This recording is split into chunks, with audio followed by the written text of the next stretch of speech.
The most widely published book in human history reveals that we are created in the image of God. Throughout our human journey, each encounter is an opportunity to see the shared humanity in ourselves and others. Regardless of one's views on religion, each experience and each story weaves us together towards a common a path of transformation, a process of growth and understanding, a recognition that, at our core, we share a common destiny. What does the search for truth really mean in our lives? How can we find a sense of unity in a world so diverse and divided? As we reflect on these questions, we start to uncover a fundamental connection that binds us all beyond our differences. Welcome to Created in the Image of God, Building Vibrant Communities, with our host, Wade Franson. Tonight's episode is Building a Kingdom Business Without the Grind.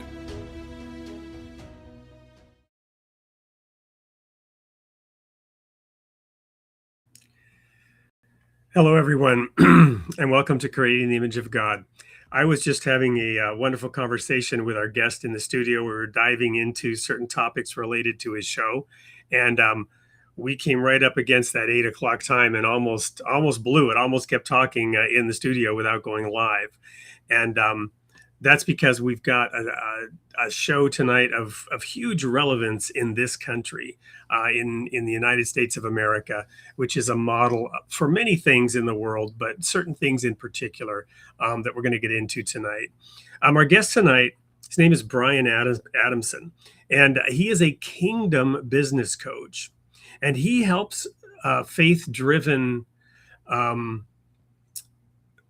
organizations, faith-driven coaches, faith-driven individuals, and experts scale their businesses in economic terms. But he does so in what he'll call God's way, right? Based on the word of God and not the grind's way.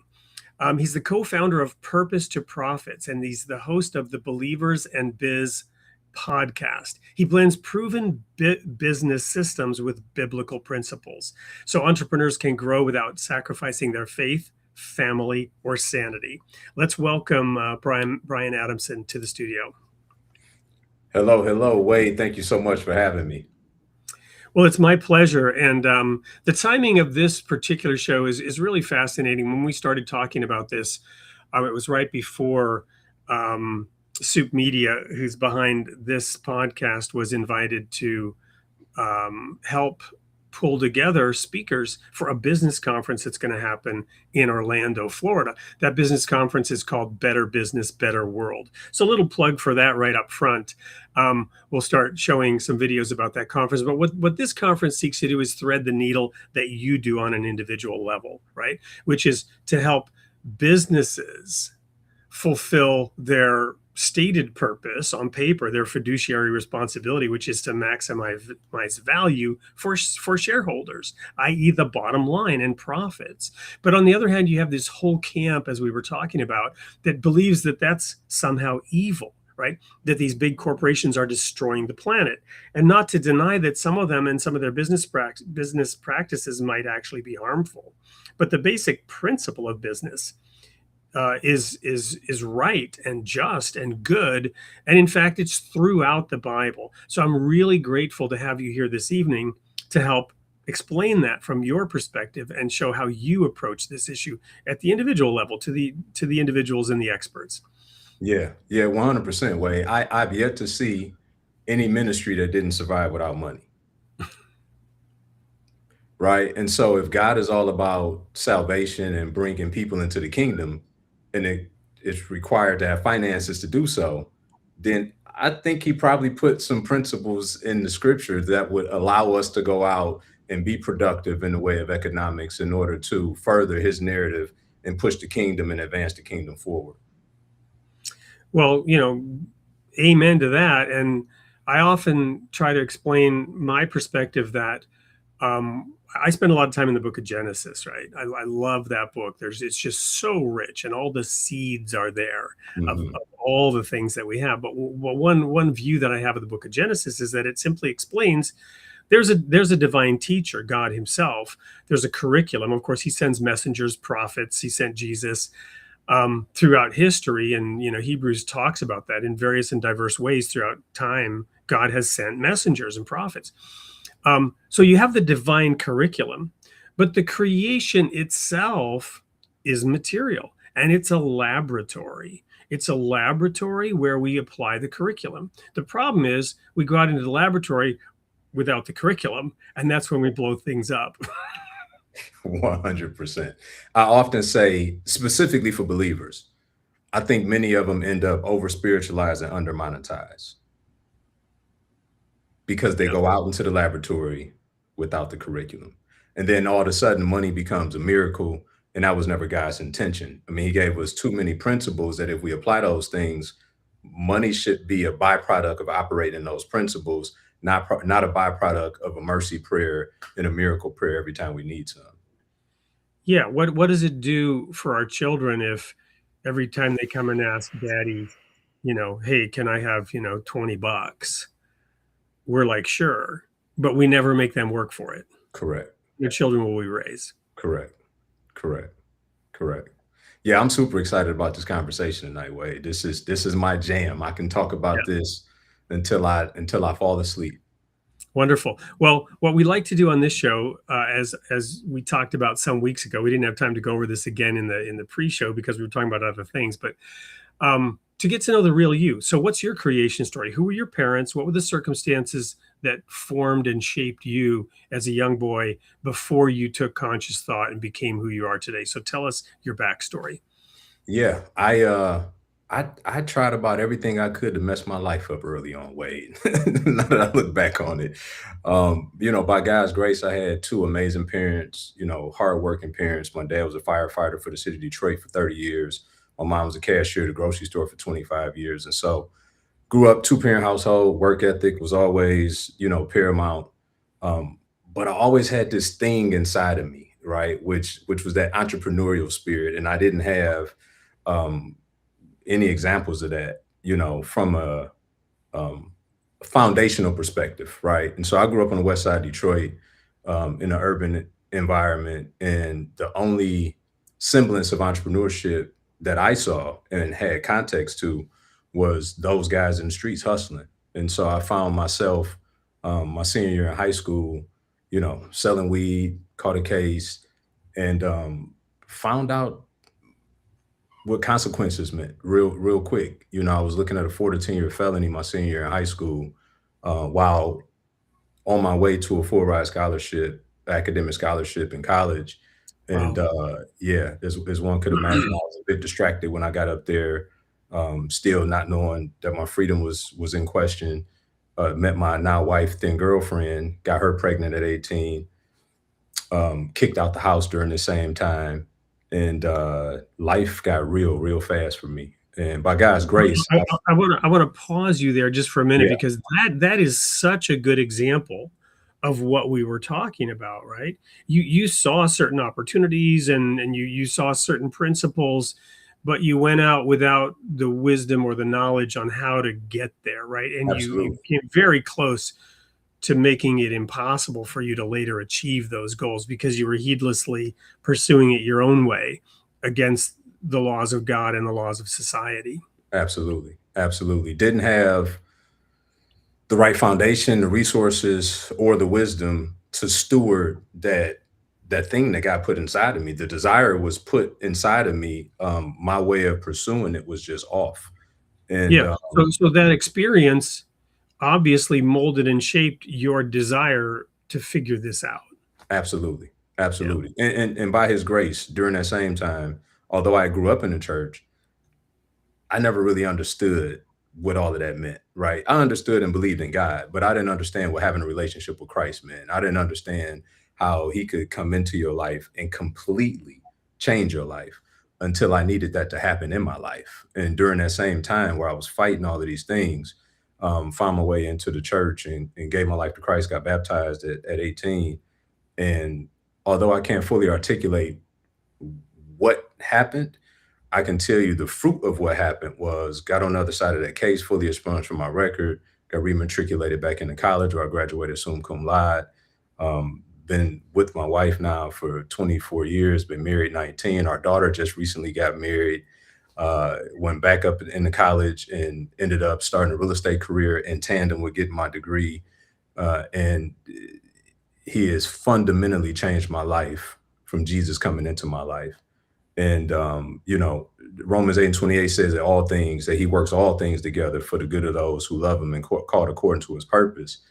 And he's true to his word. To your point, he's repurposed even the things that I did in sin that still have worked out to my benefit because he made them training grounds for things that I would later do that I had no idea. And so, forever grateful to now be in this position at 42 years of age with a soon to be 7-month-old granddaughter, and now being able to, I've helped people in over 20 countries change their businesses, their outlooks, and being able to implement the word of God to produce fruit in their lives. And so just forever grateful for that. I want to pause here for a moment and sit with your particular situation, your particular circumstances, your particular learning, because there's a lot of similarity. When I was 19, I was in a high-speed chase up in Alaska with the state troopers in pursuit, and I ran off the road at 100 miles an hour and ended up in jail. And I was actually not at that moment doing anything wrong other than speeding and trying to escape the police and driving recklessly. I mean, those are a lot. That's enough. Mm-hmm. But the only reason I was doing this was I was late for work, and I already had on my license that if I got pulled over one more time, I was going to lose it. So I'm like, what the heck? Might as well go for it, which was stupid. And I almost killed myself, came very close. But very similarly, there was a lot of stuff going on, and I, with God's help, found a path, and with God's mercy and blessing, got out of it. But when I say that, I'm just going to be very open and transparent here. I'm saying that as a white person, and there is a lot of discussion and narrative around in this country that, well, yeah, that worked for you because you're white, but God the Father doesn't prefer one race over the other, right? And he did for you what he did for me when each of us turned to him. And so I want to sit with that for a minute, because I don't usually ever get to share this perspective, because I would not presume to say these things, except that you're now here. So I'm kind of offering you to see if you agree with me or not, because that perspective that God is the one who will answer your prayers. God is the one that will help you through whatever circumstances and whatever challenges you face. And it doesn't matter who you are. It doesn't matter your identity, your characteristics. None of that matters. God is no respecter of persons. Yeah, I'm a firm believer that God will love you at the level that you choose. And if you fully surrender to him, everything that he has said in his word will make itself manifest in your life. In the book of James, it talks about not having favorites, right? God is not a God of favoritism. He's a God of, when you live according to my will and my purpose for your life, it will produce the fruit that I intended for it to produce before you were even created. And while culturally speaking, there are a lot of issues with race. However, in the kingdom, there is no such thing, not from my own experience. And I find that for those who really lean into what God has called them to do, produce fruit in ways that people who don't will not. Well, I think too, one of the reasons I'm opening up this piece of the discussion here is because there are many things that erode our faith, right? When Peter was asked to come to Jesus and walked on the water and looked around at the water and the waves, he started to sink, right? Correct. Daniel, Shadrach, Meshach, and Abednego, right? Daniel in the lion's den, those three men in the fiery furnace. Society was against them. and they stood steadfast in the face of a lion, in the face of the fiery furnace. The problems and challenges that we all face, some more than others, and there's no denying some people have more stacked against them than others in all kinds of ways, Sure. including based on race, even today. There may be other advantages, frankly, as well. But whatever the challenges are, we cannot think that God is not strong enough to overcome those challenges. The minute we start thinking, well, I can't succeed because of this, that, and the other thing, in this context, that's actually a lack of faith It is. that will keep us. And I would say coupled with the lack of faith would be willfully sinning, coupled with disobedience. And for anybody, no matter what your race, creed, color, background is, if you make a habit of doing those things, it will not go well for you because you're going against the will of God. There's no wisdom in that. And yeah, I couldn't agree with you more as it pertains to that way. It's I think for many people, they have to ask themselves, do I really exude a life that puts him first? Or is it my agenda and God? And I think if many of us are honest with ourselves, it's probably a more than daily check-in that needs to occur where we're asking ourselves, are we really putting him first? Or has he turned into our consultant? Hey, let me just run this by you. Something I was thinking about. Just wanted to get your sign off before I go execute. And we wonder why this cycle just continues to happen. We seem like we have fruit for a while, but then there's toil with it. Then there's no peace with it. And it's because we're pushing our agenda and we're just asking him to co-sign it. Yep. Right. And so we got to be careful. While he did create us in his image to be creative, that we still understand that that has to be fully surrendered and yielded to what his will is for our lives. So getting back to your story, these were lessons that you were learning 16, 17, 18. When you were baptized, when you accepted, Jesus, God into your life more fully. I forget the details or circumstances, if it was baptism at that time. It was. Yeah. So, was there an immediate change? Was there, 2 steps forward, 1 step back? Tell us a little bit about the challenge not that you even had at close. that moment. Not even close way. We may lose some viewers on this one, okay? But you asked. So Yeah. so I never forget. So me and my best friend at the time both got baptized the same day. And believe it or not, we went to Windsor, Ontario, because that's in Detroit. That's a 7-minute drive through the turnpike to get to Canada. And we went there to celebrate and party that night. Okay. So we, this sanctification thing takes some time. I didn't, right. So I think we were more alike. We were more alike than I even thought. Because guess what? The high-speed chase was after I was baptized. Okay. So Yeah. But that's where things really got serious. yeah. I mean, sanctification is a process, right? And consecration, all those things. And discipleship is important, which is why I take it so serious that I get to essentially disciple business leaders in the marketplace, right? And but yeah, at that time I didn't know what any of these words, sanctification, discipleship, none of that. I knew at minimum I shouldn't go to hell anymore. And I felt like that was a place I was heading if I didn't start making some changes. Yeah. Nice. So you got a different roadmap, but you were still on the highway to hell. You hadn't really made the exit yet, right? So that was kind of me. Anyway, so Yeah. okay, so keep telling us that story. What happened next, and when did the penny drop, as they said in Germany? I lived there for 10 years. So it's been hindsight being 2020, right? We understand things, we intellectually understand things looking forward, we get wisdom from looking backward.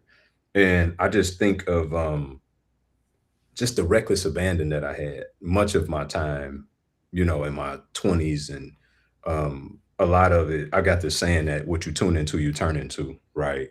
And although I was making some changes internally, my external hadn't changed a lot. My friend group hadn't changed a lot. The things we did didn't change a lot. And so looking back on it, the way that I would categorize my walk for probably the first 15, 16, 17 years was a lukewarm Christian, if I'm being honest. I would repent and repeat, one of those things. And particularly just because, the enemy preys on ignorance. And although I was reading the Bible, I don't know that I was allowing it to read me in the way that I needed to. And it was more of a check in the box, going to church, checking the box. Not as if I wouldn't get things that were substantive, here and there that would really um, cause some revelation.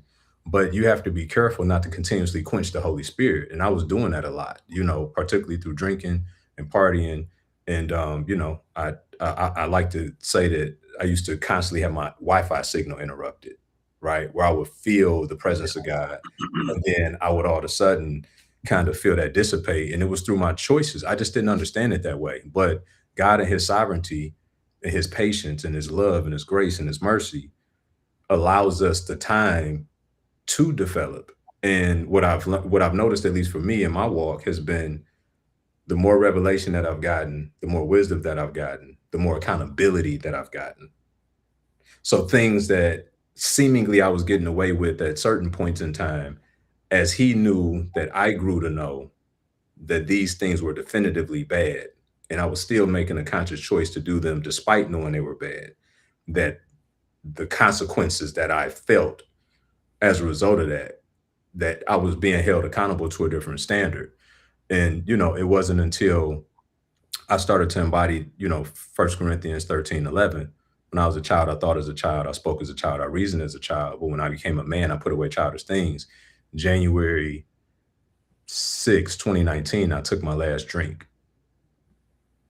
That was the start of that 1 Corinthians 13 and 11. And I started to really embody that. And the more that my life sounded less like scripture and looked more like it, everything fundamentally started to shift for me. Yeah, those behavioral issues, those are they can be very much weights, and certainly alcohol and drugs. I mean, I was didn't mention that, but that was part of what I was doing too, 17, 18, 19, right? Yeah. Yeah. It all goes along. I wasn't doing any of that when I was, in the high speed chase. In that moment, I wasn't, Thank thankfully, God. thank God. Yeah. But the reason I did that is because I'd been just partying it up and being hmm stupid. hmm hmm The whole environment. So how then did you get into the business of business and Right. the Bible together? When did that transition come? So when I got back into college the second time, took it a lot more serious, particularly because I had lost my scholarship and now I had to pay for it. So stakes were a little bit higher when I went back. And my junior year, while there, it just so happened to be a friend of a friend back in Detroit that exposed me to real estate investing. So this was 2006, before the market contraction. Didn't know what any of that meant back then. He allowed me to invest Yeah. one of my refund checks into one of his deals. So I was a private investor in one of his deals, essentially, right? Looking Yeah. back on it, giving it Yeah. language. And Yeah. I was like, wait a minute. I invested 7 grand, got a 25% return. Legit. Oh, sign me up. Like I didn't know I could do this. And so Yeah. the bug bit me. And so while I was finishing my degree, which I graduated in May of 2007, during that same time, I had bought 2 rental properties, and while still in college. And then shortly after that, we broke ground on a new construction home for us to move into once we finished college. And then 2008 happened out of nowhere. Boom. Upside down, short sales, deed in lieu of foreclosures, all the things. And but I was working for Countrywide at that time. wow. Yeah, I was doing strategic planning. Rode up and down the elevator with Angela Mazzillo, who was the CEO. He ended up on the cover of Time Magazine January 2009 issue as the number one cause of that meltdown. I could tell you stories that they didn't even share in The Big Short. But anyway, yeah, so I know that world really well. Go ahead. We definitely got to talk about that Yeah, offline. So, yeah, but the interesting thing was, while it was painful, I wasn't jaded yet because I was so new to this thing. So I'm like, wait a minute, I don't know what just happened, but that $147,000 house I could get for 28 grand now. right. So my perspective was different. I'm like, yeah, let me get past this short sale stuff. I'm gonna go buy some more property while it's dirt Right. cheap.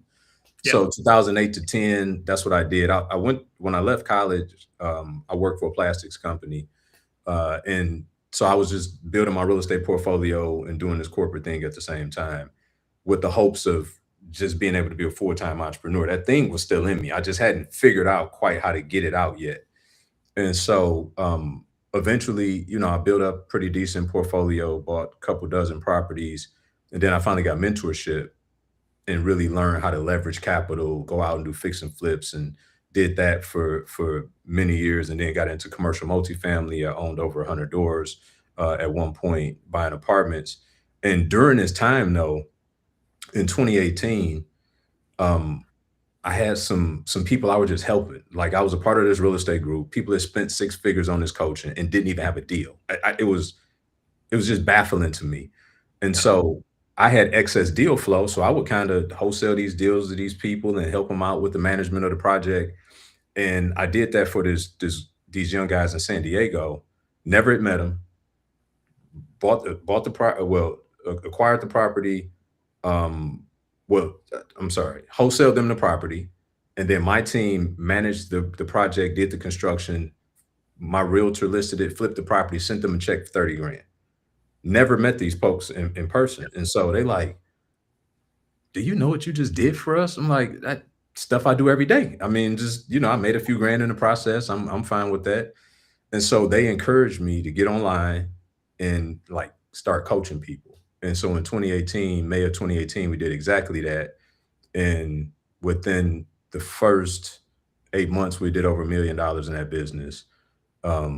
Shortly after that, I left corporate. So I stopped drinking January 2019. I left corporate February 2019 and became a full-time entrepreneur. Finally had figured out how to go and do that thing that I've been wanting to do since I was 12 years old at 35. And it grew. We had clients in Denmark, Japan, Afghanistan, all throughout the world.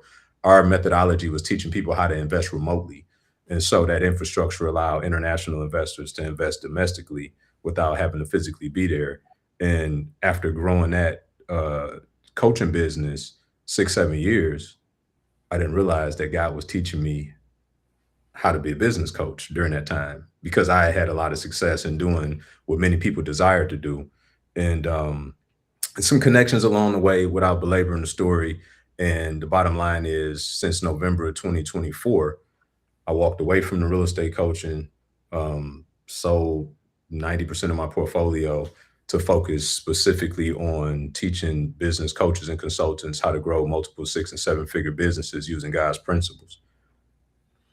Well, I think that's a great segue into the quick video that we're going to show. And when we come back, I want to dive into the nuts and bolts, materially and spiritually, of how you pull this together and get into the meat of this, the transformative power of understanding what we were talking about between the divine curriculum, God's Mhm. teaching, his law, and the laboratory, the world in which we live, in which we get to practice and put those things into practice for our benefit and the benefit of others. Don't go anywhere. We'll be right back with more of Brian Adamson on Created in the Image of God.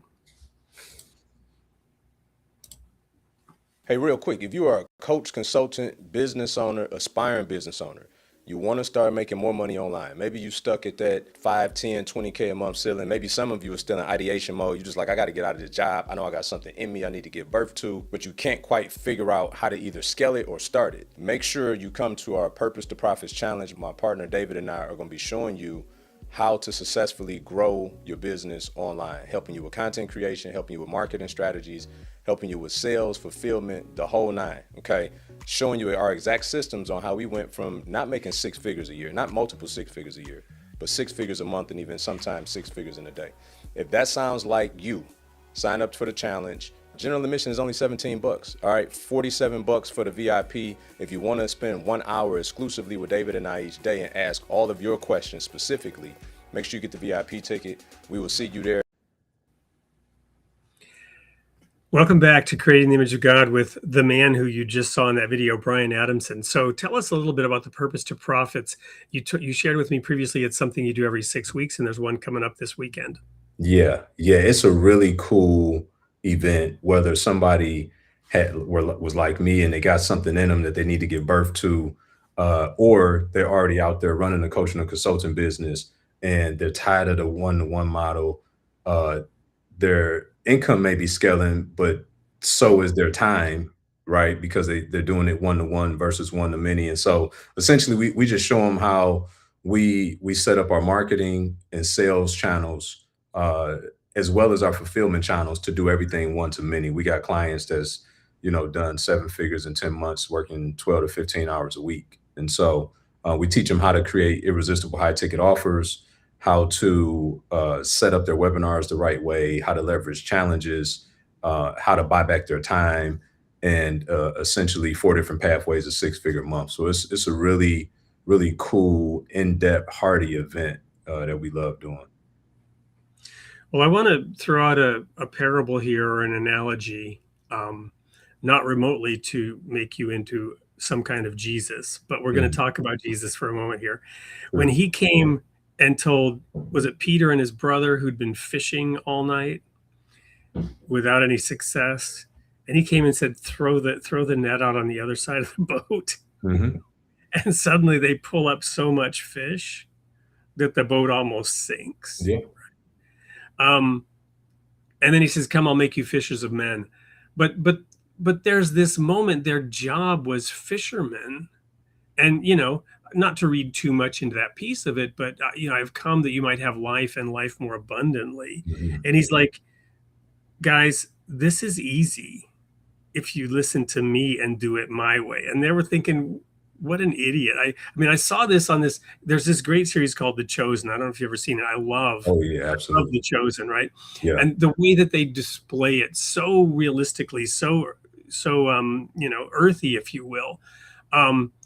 They're like, who is this idiot cast the net on the other side of the boat? Don't you know anything about water and fish? It's like, just do it. Just do it. It's not going to work. Just do it.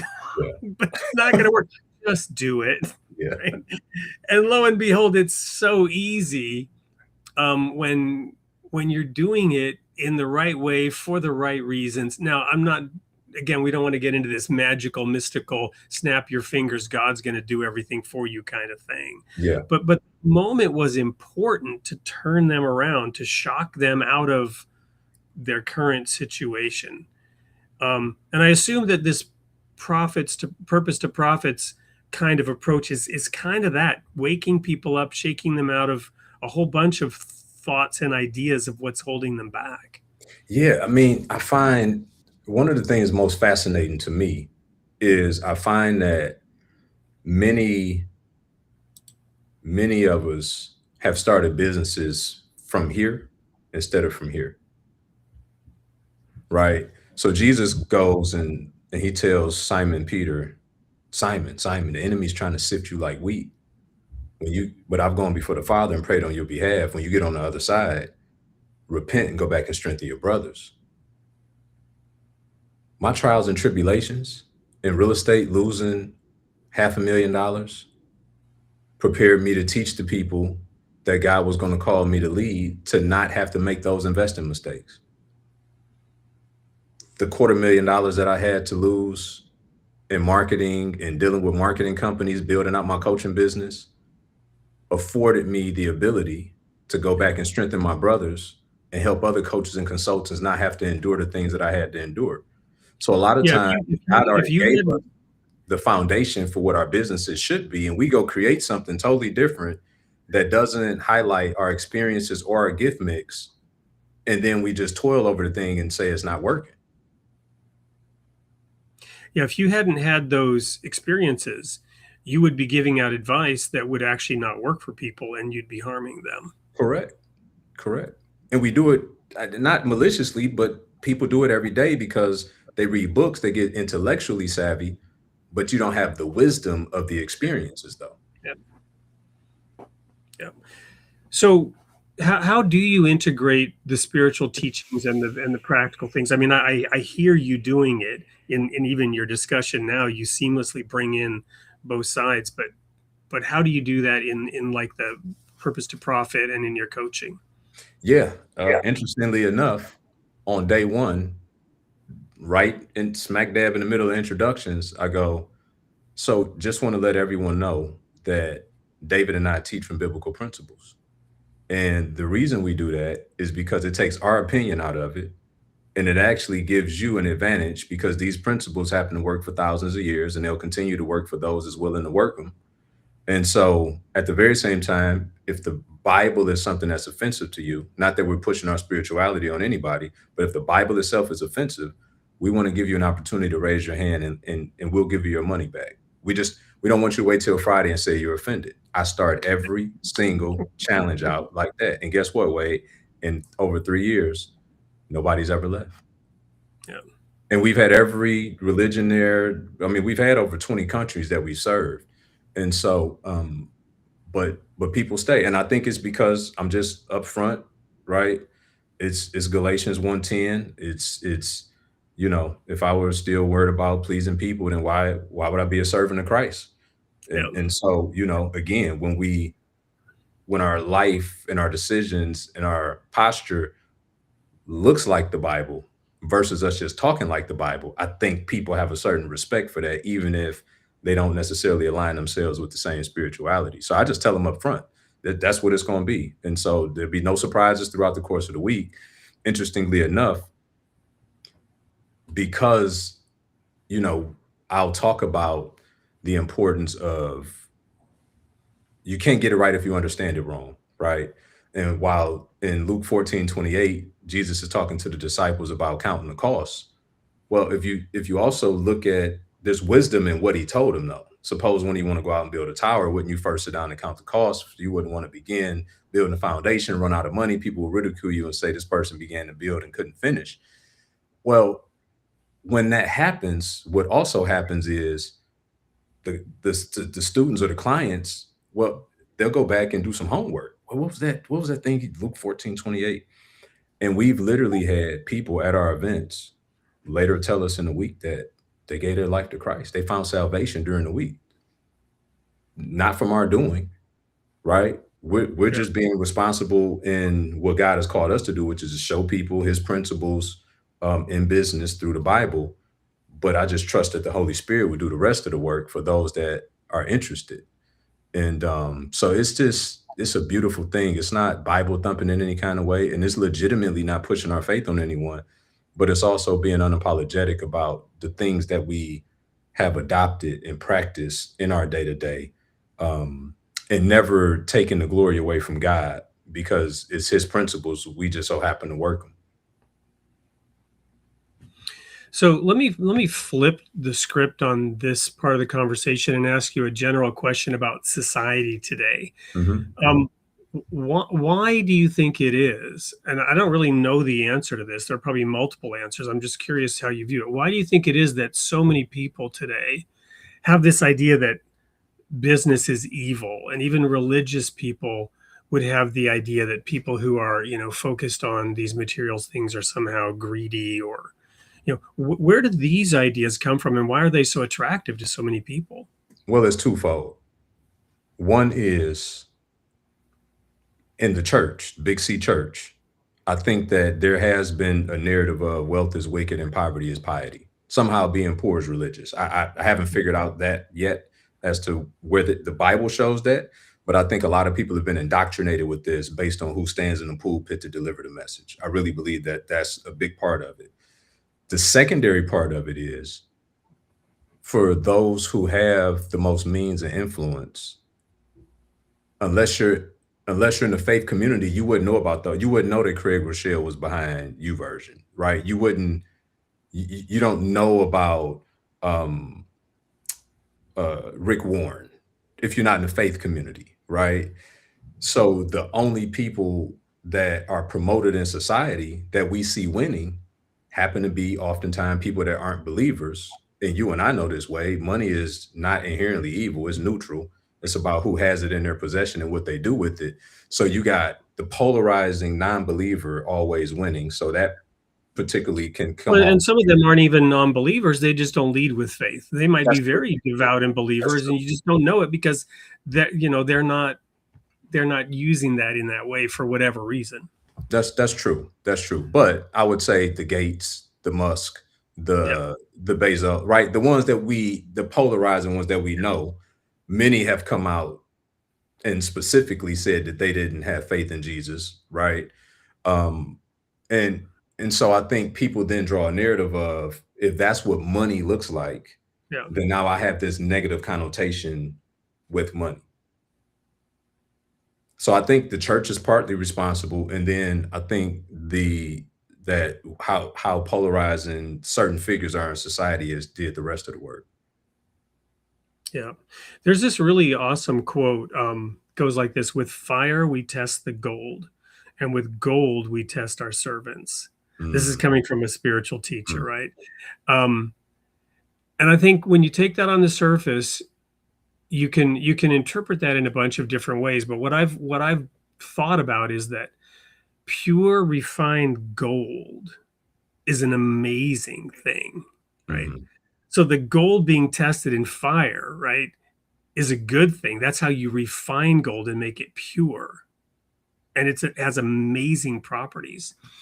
And then on the flip side of that, the testing comes not just because you have it, but also if you don't have it. In fact, maybe the test is greater if you don't have it, I because agree. now you want it. You know what I mean? I And you agree. haven't earned it. You haven't earned it and you want it. Or you earned it out of season.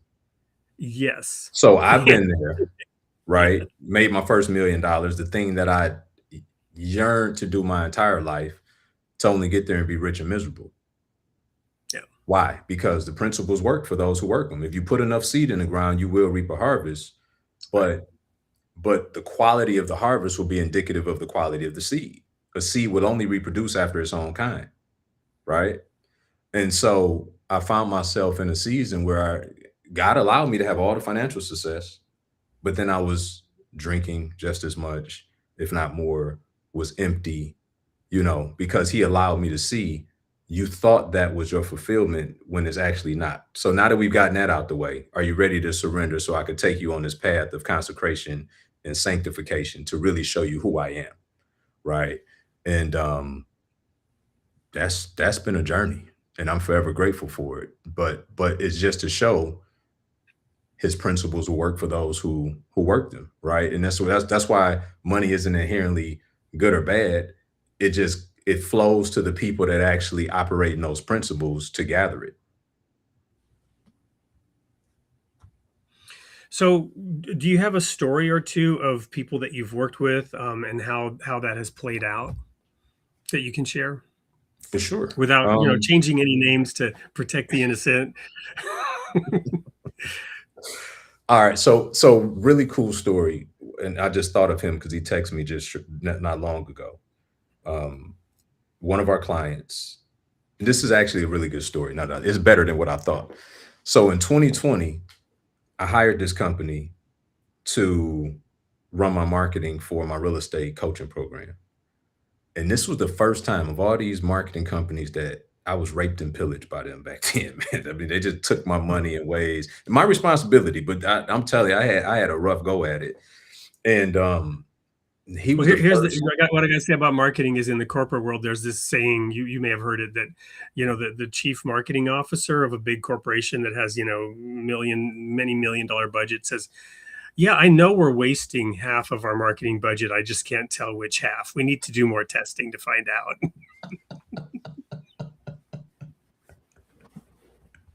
That sounds about right. So somehow marketing folks can get away with wasting half the money. No one else can. No one else on the planet gets away with that but them. And this guy was the most integrous until I found my partner David 3 years ago. And this is what he said, Wade, that forever changed me. He said, "Hey, I'm curious. I know you into that God thing, right? This is a conversation. I know you into that God thing. Yeah. What I want to know is, are you a real estate guy who's a Christian, or are you a Christian that's a real estate guy? And I said, Alex, nobody's ever asked me that, man. I'm a Christian that's a real estate guy. He was like, cool. So let's just double down on that in your marketing, like in your emails and your, like, I don't think you should sidestep your faith. I think we should just make you the faith guy who happens to do real estate. And Well, fast, let me say that really works because from discussions with you and how you roll, that's not just marketing hype with you. that's correct. That it was legit. He saw the through line even from being on the outside, right? And fast forward, he reaches out to me late 2024, like right before we made the shift. And at this time, he was running a marketing agency, and he was basically working 60, 70 hours a week, making 10, 15 grand a month. Wasn't horrible money, but he had no quality of life. We had one of these challenges, Purpose to Profits, and he came to it, and not only did his faith change to where conversation shifted and praying, and I was going to church and I'm reading my Bible. Just subtly, he's not reporting the news. He's just telling me and I'm listening. I'm like, Alex wasn't talking like this 5 years ago. Like not even close. It was a matter of fact, just like quite the opposite. And so he comes into the program and we help him change everything. All this one-to-one stuff he was doing, we helped him implement the one-to-many. We got his margins right. We helped him solve a bigger problem so he could charge more money. And he goes out in his first 28 days, make $105,000. Okay. He went on to later make over 7 figures in 10 months. But this is the highlight of the story for me. I reach out to him to congratulate him on his 7-figure mark. And he texts me back and goes, hey, last year I heard that you read the Bible all the way through. Now that I got some more time and margin, I love to do that this year. Can you share what plan that you use? What did that teach me? It taught me a valuable lesson. Jesus fed the people before he fed the people. Yep. I will say that again. Jesus fed the people before he fed the people. We have to, as kingdompreneurs, stop trying to give everybody the Bible and meet the need of what they paid you for. And once you meet the need of what they paid you for, when you feed them, now they're more open to you feeding them.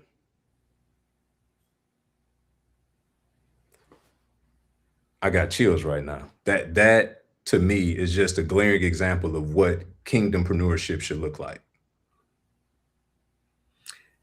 Amen. I gotta add a little anecdote to that. And the little kid who had the 3 loaves and fishes that Jesus took, he went home and told his mom, hey mom, guess what Jesus and I did today?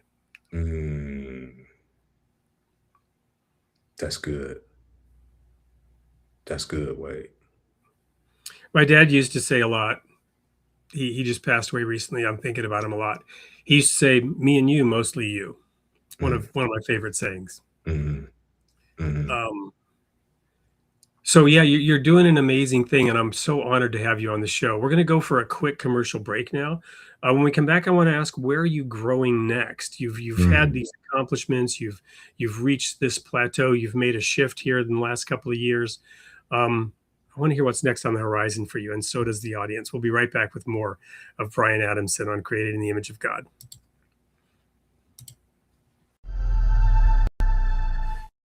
Meet Dr. Lori Schessler, a licensed clinical Christian counselor, speaker, and author with over 25 years of ministry experience. She's the founder of New Leaf Christian Counseling and holds a doctorate in clinical Christian counseling, bringing both depth and compassion to the work she does.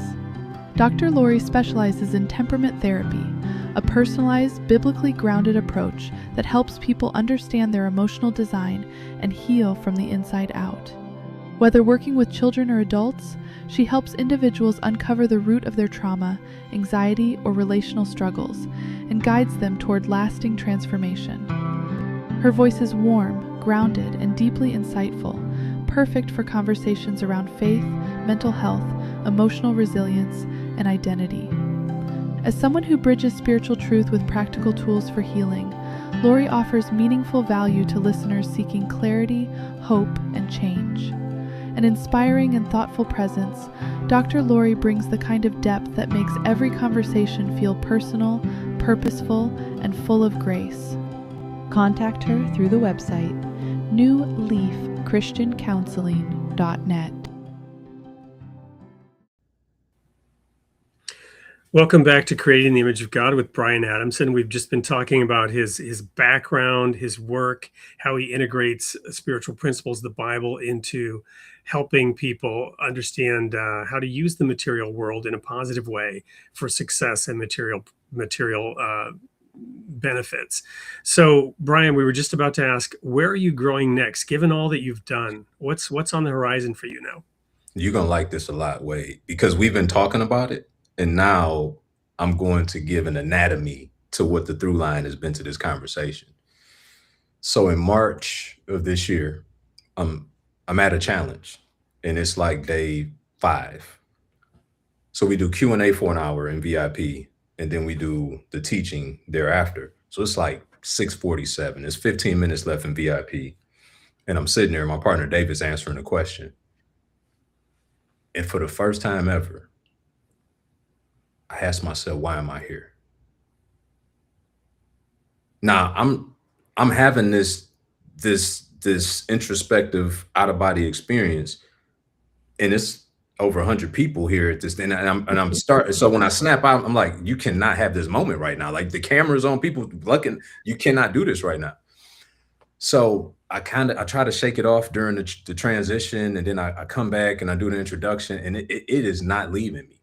So customary to having these events, I always go check in at the resort when it's done to decompress, refill, because I poured out all week.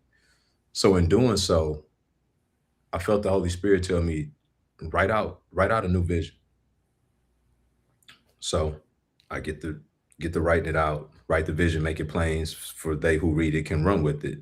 One of my business partners happened to be in town, and I said, Mark, you mind reading this? I said, it's fresh. I'm super vulnerable. I literally just penned this earlier today, but I just love for you knowing me, I love to get your perspective. He read it and he goes, why don't you create a curriculum for small groups in the church for business leaders?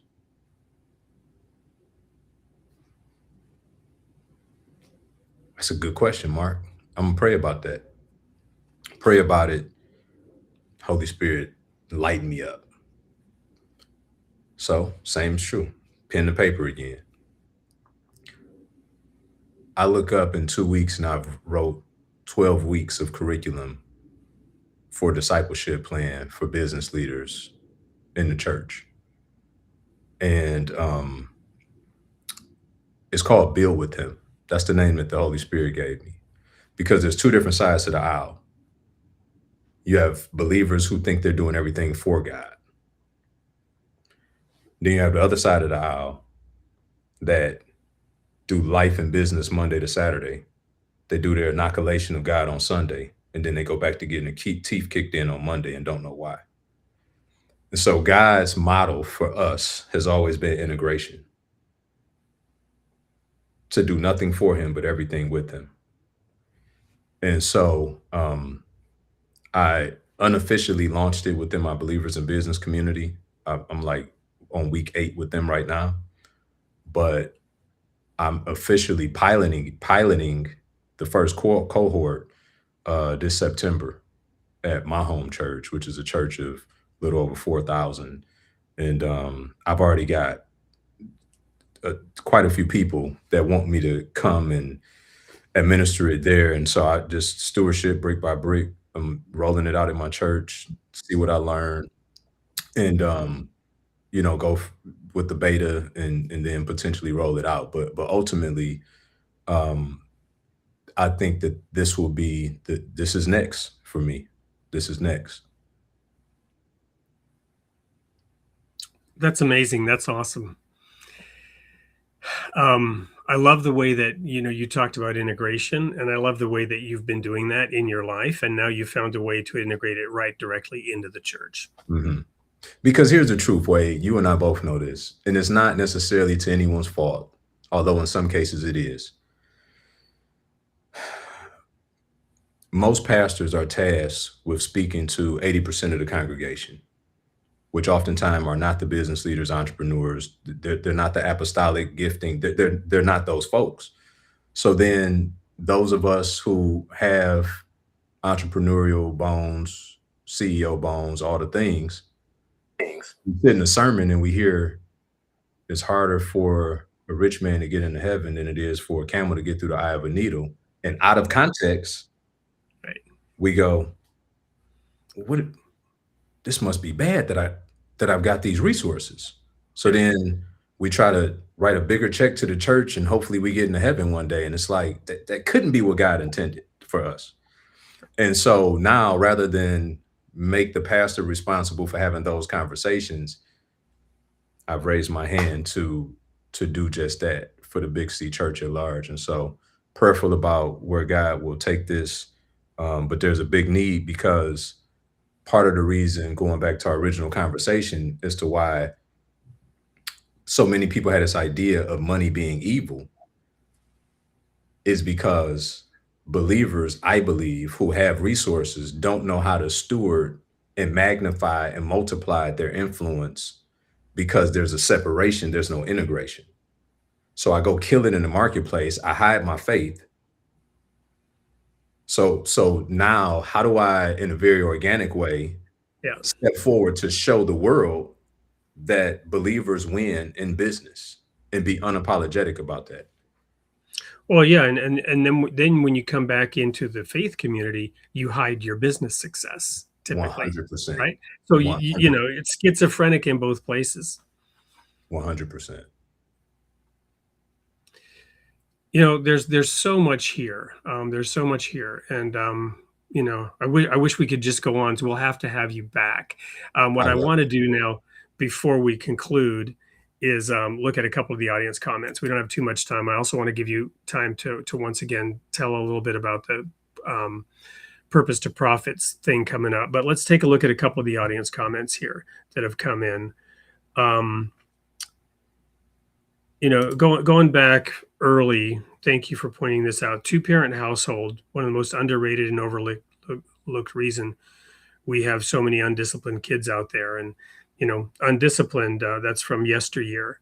Undisciplined, how are kids that are lacking certain components, right? Kids that haven't had the best foundation that they can have. Mm-hmm.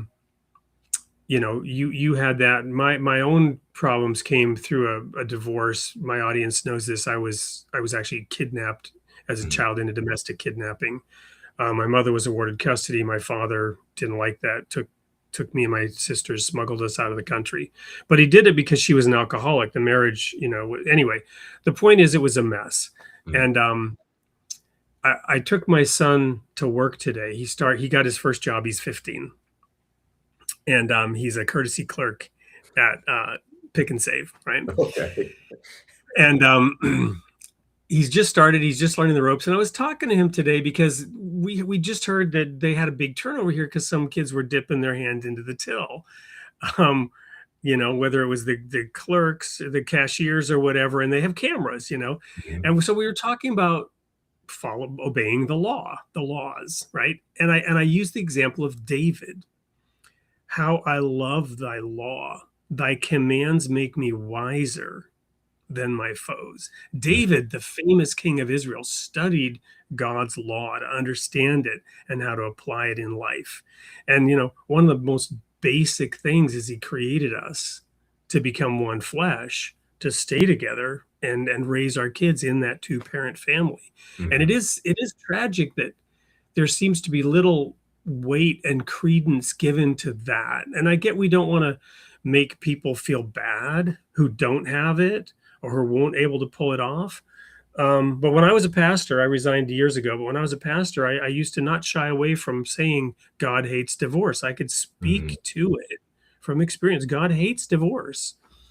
That's not a criticism or, shaming of anyone here. Just let's not think that this is a good, natural, normal thing. Everybody Yeah. does it. It's all fine. God hates it for a reason. Yeah. Yeah. I couldn't agree more. It's a covenant.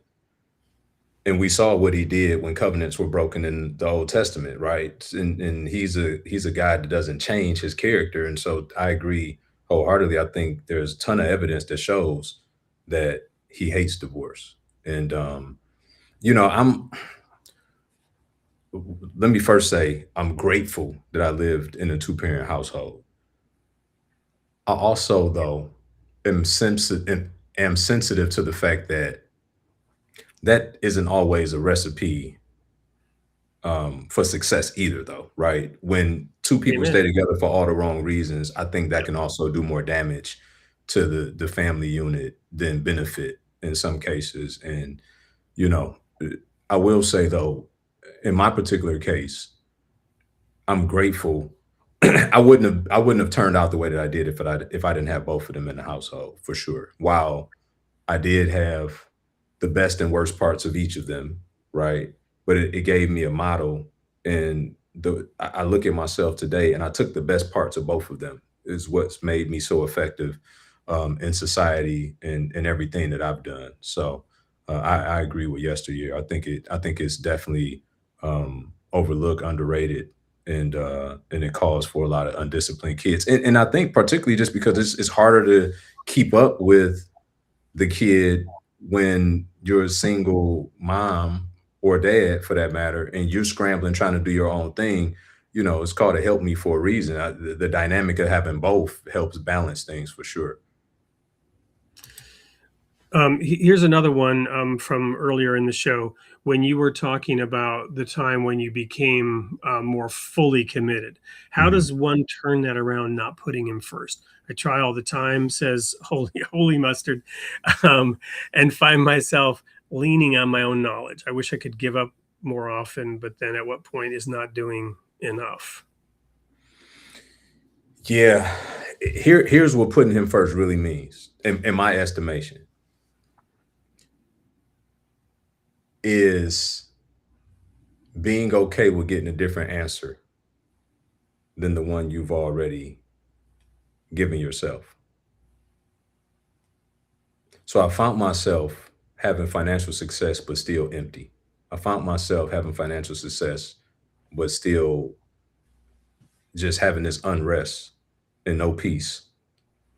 And it was because I was operating his principle, sowing and reaping his principle.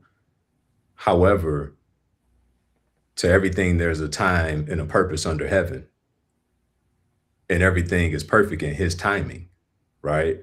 And so we can rush that process by leaning on our own knowledge and our own understanding, which is exactly the opposite of what the Bible tells us to do.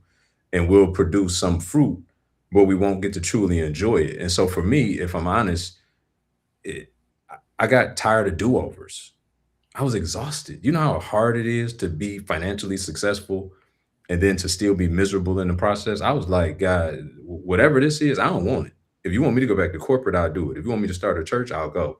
Whatever you want me to do. And it was in that moment when I finally surrendered with that posture that everything changed. And what he quickly showed me was it wasn't even that he didn't want me to do the things that I was doing. He just didn't want me to do them like that because he had a better way of doing them.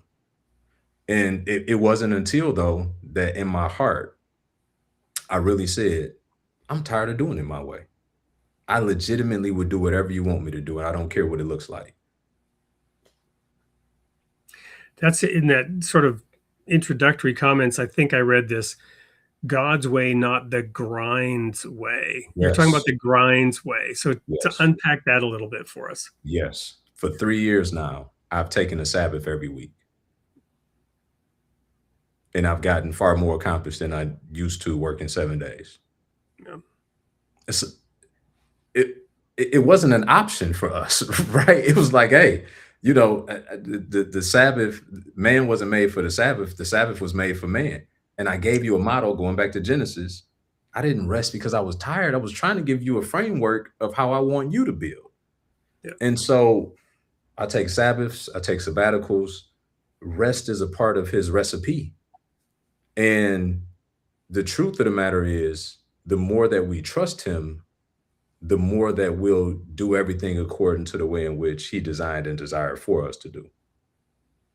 And I was tested in that way. Like early on, at this time, I was buying a lot of apartment buildings, and my realtor all of a sudden would start sending me deals on Sundays, right? Yep. So I peeked at a couple, but I didn't hit send. I didn't hit reply. And I promise you, this happened 3 different occasions. And each one of those deals I later got by foregoing and staying committed to and honoring God on my Sabbath. It's the manna, It right? is. It You is. you went and you know you could collect twice as much on Friday, but you didn't collect any on Saturday. That's right. That's right. And what you had Friday lasted through Saturday. Yeah. No, that's a powerful one. I've got a saying, Wade, that you either trust God or you learn to trust him. Those are the only two options in life. You either trust him or you learn to trust him. Well, and with God, right? The sad thing is, the funny thing is, you get the lesson is offered, and if you don't learn the lesson, you get the test, and then the lesson comes later. Exactly. So, but this was a big one, because I mean, I spent decades keeping the 7th-day Sabbath, literally, Friday night sundown and then we moved away from that, and I won't go into all the theology of why and how and what I was doing. But something was lost along the way, and I need to get back to that diligence and that separation. So thank you for that. Thank you for bringing that up for me and for reminding me. And it just hit me like a bolt of lightning. My kids, my family's suffering from that. That I don't make that distinction clear in our family and in our life. I saw it. It was a compound effect of me not doing it, for sure. And I couldn't give them my best if I wasn't at my best. Yeah. So there's a huge takeaway. Thank you. There was one more. Oh yeah. So here, I'm going to read 2 comments here real quick. Solomon and David were pretty well off. And of course, Solomon's kind of a warning. And part of the reason for me why I was anti-wealth was the preacher, right? Vanity is vanity, all is vanity, right? And Solomon, who went to excess and learned that lesson. So I was thinking early on, I wanted to be wise, and I just, I didn't want any of that, right? And I went to Europe with a one-way ticket and a suitcase to serve God. Whenever it was 12, sorry, I'm getting attacked by a large animal here. This is Licorice, my daughter's cat. So, however many years it was later, I crashed and burned. And then I realized I needed to provide for my family more thoroughly, more completely. And I charted course back towards that material benefit. But here's the one I want to maybe sort of end on here, because then somebody jumped in and said, don't forget Joseph. Yeah. Can we go back really quick to Solomon and David? Because I think something is grossly overlooked in that dynamic. We talk all about Solomon, which I love, right? Solomon is the man. Parts of him. You get my point. But we don't talk enough about how David set him up, though.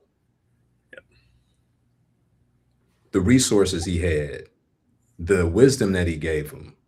Wise man's good man leave an inheritance for his children. David set Solomon up to really take off. That's just that part. To me, that's a very important detail. That Solomon wasn't starting from scratch. Yeah, that's really important. I won't even get into why it's important for me personally. That's powerful. I mean, I'm just loving this because I hear God speaking through you, and I'm loving it. I'm just loving it because he's bringing things to my attention. Thank you for that. Okay. This is one that I want to highlight. Joseph, to me, is such a powerful example because he served under Pharaoh, and Pharaoh put everything in his household under him.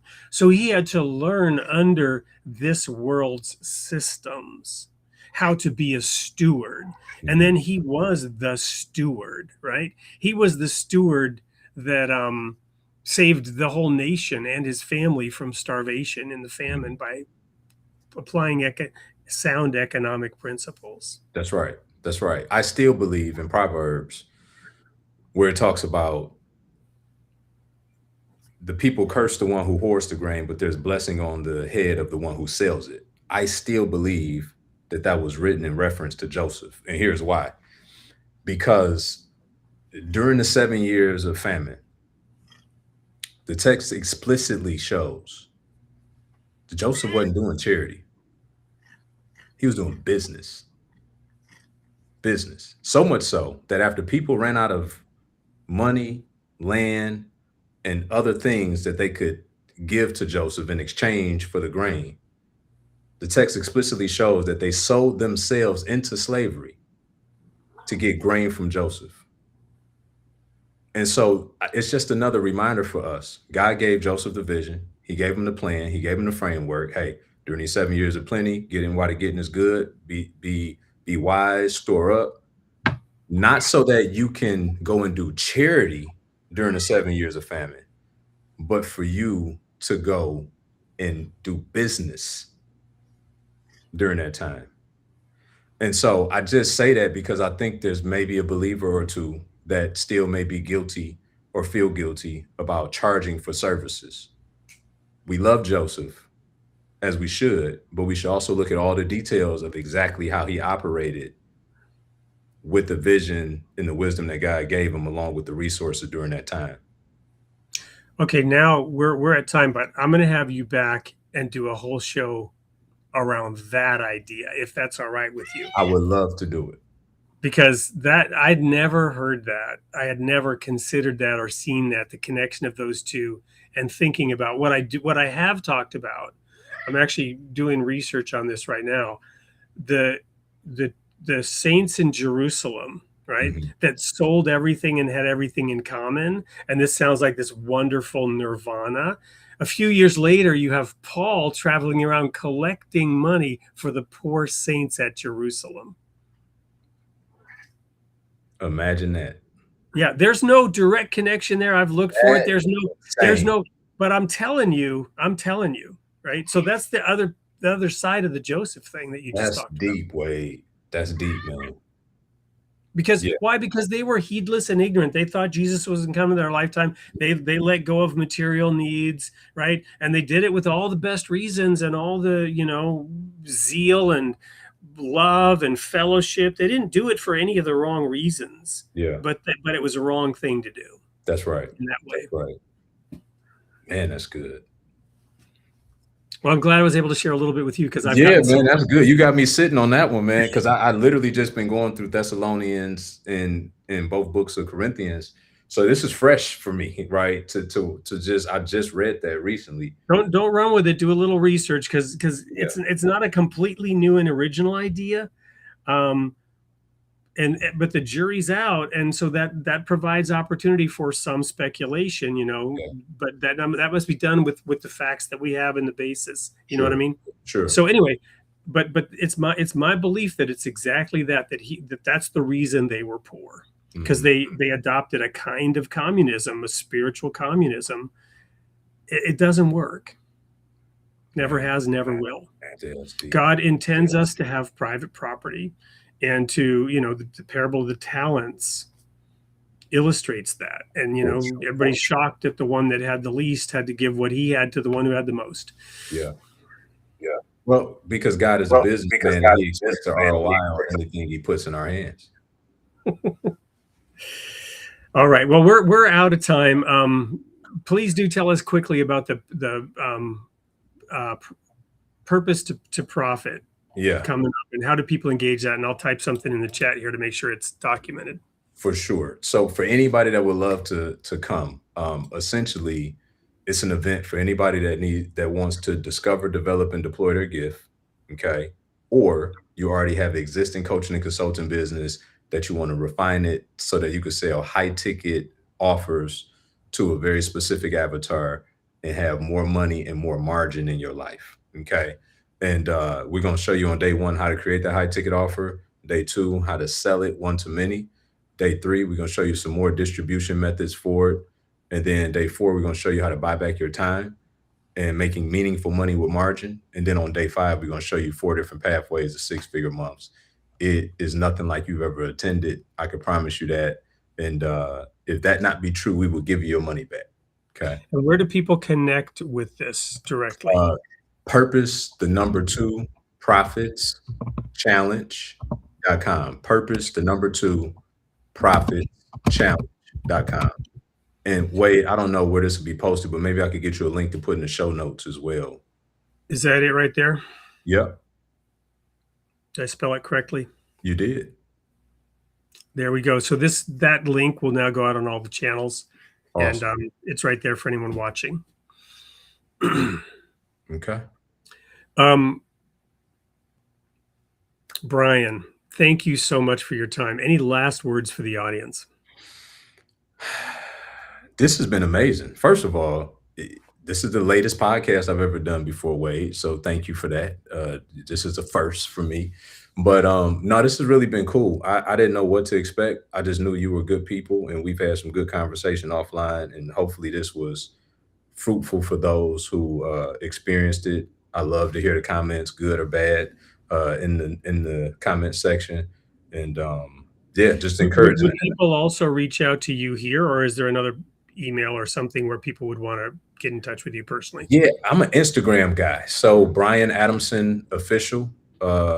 If you reach out on Instagram, I love to talk to you. I'm always in the DM. So Brian Adamson official on Instagram.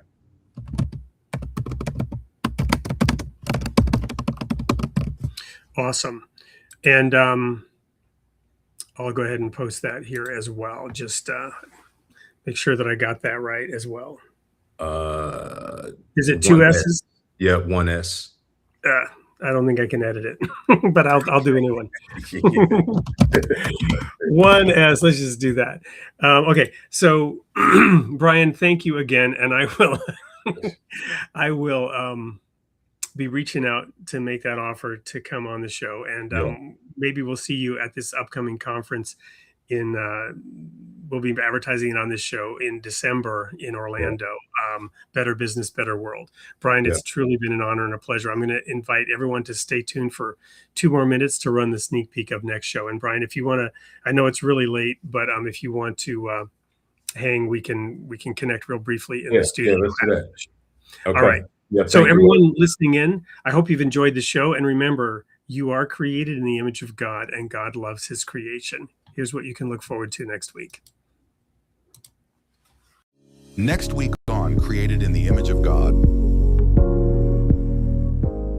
Sunday, July 26th at 7 a.m. U.S. Central Time. Host Wade Franson interviews Richard Strilowich, corporate sage coach and leadership mentor. He reflects on treating work as a spiritual journey and how inner wisdom can shape the way we lead, serve, and grow. From purpose and authentic leadership to discovering God's presence in everyday work and life. And then on Tuesday, July 28th at 8 p.m. Central Time, host Wade Franson interviews Mark Galley, author, editor, and former editor-in-chief of Christianity Today. He explores faith, tradition, and the Christian life, reflecting on a journey that has shaped his understanding of worship, holiness, and the church. From theology and public witness to the enduring pursuit of truth, grace, and spiritual renewal. Join us live this week, Tuesday and Sunday, Created in the Image of God.